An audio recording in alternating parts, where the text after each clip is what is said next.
ஒரு மழை மூழ்கிய இரவு. இமயமலையின் குகையில் ஒரு சாமியார் அமைதியாக தியானத்தில் அமர்ந்திருந்தார். வெளியில் இடி மின்னல் கொந்தளித்தது. அந்த நேரத்தில் குகை வாயிலில் கருப்பு புகை சுழன்றது. அதிலிருந்து யமன் தோன்றினார். "உன் உயிரை எடுக்க வந்திருக்கிறேன்" என்றார் அவர். சாமியார் கண்களைத் திறந்தார். பயமில்லை, அதிர்ச்சியில்லை. மெதுவாக சிரித்தார். "அப்படியா? அப்போ உட்காரு" என்றார்.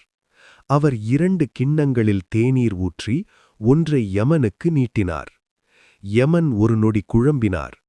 ஆனால் அந்த அமைதியைக் கண்டு கிண்ணத்தை ஏற்றுக்கொண்டார். இருவரும் எதிரே அமர்ந்து மழை சத்தத்துக்குள் தேநீர் குடித்தார்கள். அந்த நொடியில் ஒரு அதிசயம் நடந்தது. வெளியில் விழுந்த மழைத்துளிகள் நடுவே நின்றன. குகையின் அக்கினி அசையாமல் உறைந்தது. நேரம் இட்செல்ஃப் அமைதியாக நின்றது. யமன் சாமியாரை பார்த்தார். "உனக்கு பயமில்லையா?" என்று கேட்டார்.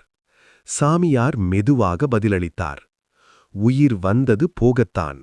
ஆனா நான் உயிரில்லை. அமைதிதான் நான்."